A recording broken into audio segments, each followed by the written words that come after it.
Es que partimos de una cuestión de nuestros abuelitos o nuestros padres que nos decían que en la forma de pedir estaba la forma de dar, ¿no? Claro. En la forma de preguntar estaba la forma de responder.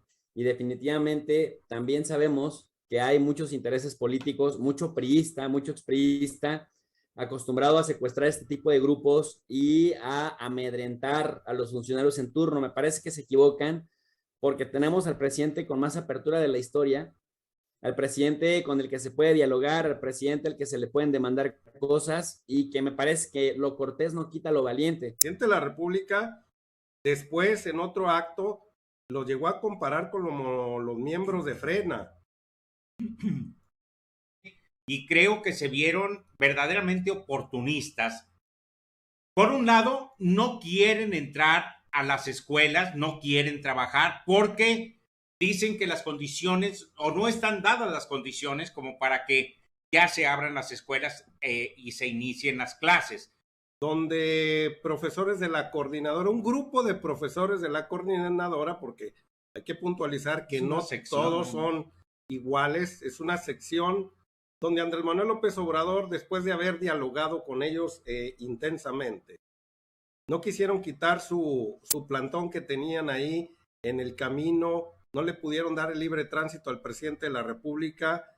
Lo que vimos es una intransigencia de estos profesores, los cuales quizás lo que reclaman es justo, pero creo que las formas y la situación en la cual se presentó en ese lugar, que no te va a recibir un presidente de la República en sexenios pasados así nada más porque sí. Y respetando ahora sí, el presidente se determinó quedarse afuera. No sé qué opinión te valga esta situación, que el presidente de la República después en otro acto lo llegó a comparar con los miembros de Frena. Sí, creo que desgraciadamente pudimos ver una situación muy vergonzosa, porque yo esperaba que los profesores ya hubieran alcanzado un mejor nivel de entendimiento con el gobierno federal, porque muchas veces lo que pretenden es sacar beneficio a fuerza con el presidente de la República. Creo que abusan por el hecho de que Andrés Manuel sí está dispuesto a caminar por los caminos, por las carreteras, a estar cerca siempre de la gente, y creo que se vieron verdaderamente oportunistas. Por un lado, no quieren entrar a las escuelas, no quieren trabajar porque dicen que las condiciones o no están dadas las condiciones como para que ya se abran las escuelas y se inicien las clases. Por el otro lado, pretenden plazas en las escuelas de aquellos estudiantes cuyas escuelas normales están sacando egresados, pero sin condiciones. Es decir, lo quieren todo, bueno, bonito y barato. Quieren más dinero, quieren más prestaciones, quieren muchísimas situaciones, pero creo que ellos se quedaron en el pasado, considerando que Andrés Manuel ha tenido la apertura suficiente y necesaria como para que ya no queden dudas de que ya es otro México, profe. Pero fíjate, antes de que intervenga el profe, lo que les dijo, palabras textuales entrecomilladas, lo que dice ahí, pude decirles, nos vemos el lunes en la Ciudad de México, pero no, son malos modos. Adelante, profe. Correcto. Pues miren, es que partimos de una cuestión de nuestros abuelitos o nuestros padres que nos decían que en la forma de pedir estaba la forma de dar, ¿no? Claro. En la forma de preguntar estaba la forma de responder. Y definitivamente también sabemos que hay muchos intereses políticos, mucho priista, mucho expriista, acostumbrado a secuestrar este tipo de grupos y a amedrentar a los funcionarios en turno. Me parece que se equivocan porque tenemos al presidente con más apertura de la historia, al presidente con el que se puede dialogar, al presidente al que se le pueden demandar cosas y que me parece que lo cortés no quita lo valiente. Claro. Ahora, yo para ser honesto, para ser de verdad ser muy honesto, yo particularmente soy de la idea que no estamos en condiciones para regresar a clases presenciales. Yo he hablado con por lo menos 10 médicos, de los cuales hay 2 neumólogos a los que les tengo mucha confianza, y ellos dicen es una especie de suicidio, porque aunque estemos vacunados, justamente los vacunados, cuando se contagian, son los que están distribuyendo el COVID a más personas que quizá no tienen su esquema de vacunación completo. Y sabemos que en las escuelas, en espacios más cerrados, los niños luego tienden a jugar, tienden a acercarse, es como otra dinámica, pues sí va a haber una natural dispersión del virus, y más en este momento donde estamos en la tercera ola, que todavía no podemos bajar, ojo, de 20,000 contagios por día, oficialmente hablando, y no podemos bajar todavía de 950, 930 personas muertas al día a pesar de la vacunación.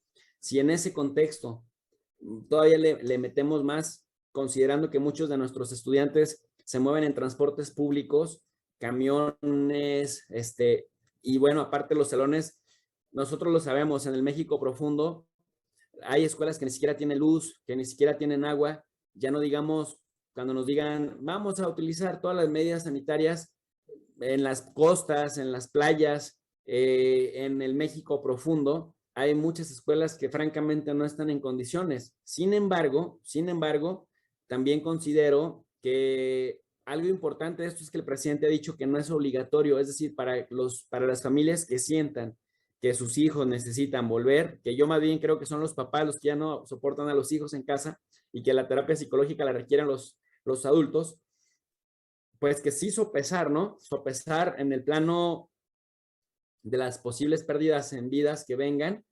Y por otro lado, pues hoy recordemos que también hoy el INEGI sacó la nota de que hay por lo menos unas 500,000 muertes en exceso, y que pues la variable que puede explicar ese exceso de mortalidad es probablemente el COVID-19. Entonces, sí me parece que es muy arriesgado, pero también considero que en un momento en el que tenemos un presidente que no reprime, un presidente que dialoga, un presidente que da la cara, esto de ir a secuestrar al presidente justamente afuera de un campo militar, creo que también habla mucho del gobernador de Chiapas, ¿no? Que le faltó fajarse los pantalones y activar un protocolo preventivo para evitar que esto sucediera. Sí, efectivamente.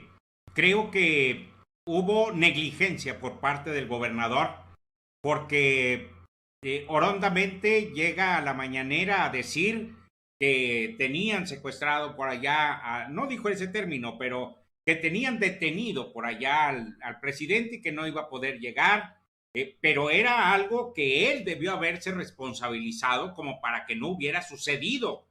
Ya no resolverlo, sino que ni siquiera hubiera sucedido. Él tenía que haber dispuesto lo necesario como para que el presidente no tuviera que pasar por una situación de esa naturaleza. Ahora, tienes toda la razón, todavía hay mucho temor, hay mucho miedo del contagio del virus, hay muchas situaciones. Sin embargo, lo que no es correcto es que no se platiquen las cosas, es decir, no llegar a consensos, no llegar a acuerdos, no llegar a nada. ¿Por qué? Porque lo único que pretenden los profesores de la coordinadora es sacar el mayor beneficio posible, como lo hicieron con las anteriores administraciones. Sí, hay que puntualizar, como lo dicen aquí el profesor López Almejo y aquí Víctor Corral. Cada una de las regiones de México se comportan de diferente manera, hasta cada una de las escuelas en sus diferentes turnos suelen comportarse de manera muy diferente. Hace unos instantes teníamos la junta ahí de cómo vamos a abordar este lunes en la escuela en la cual laboro, y el turno vespertino en el cual nosotros nos situamos es muy distinto al turno matutino, con unas carencias abismales entre un turno y el otro de los niños que acuden a ese lugar. Y se abordan las situaciones muy diferentes. Imaginémonos ahí la gente de Chiapas, la gente de Oaxaca, con la gente que vive ahí en la ciudad de Guadalajara, Jalisco, donde está el profesor Jesús López Almejo, la región lagunera donde vivimos, los alrededores, o sea, cada uno. Es lo bueno lo que acaban de expresar ustedes. Tenemos a un presidente que no hace las cosas de manera autoritaria, sino de manera sugerida, y cada uno termina por tomar sus propias determinaciones al respecto. Eso es lo increíble del gran presidente que tenemos en estos momentos. Hay mucha tela de dónde cortar al respecto, mucho de qué hablar, pero otras de las cosas que tenemos que ya pasar en este momento, en este instante,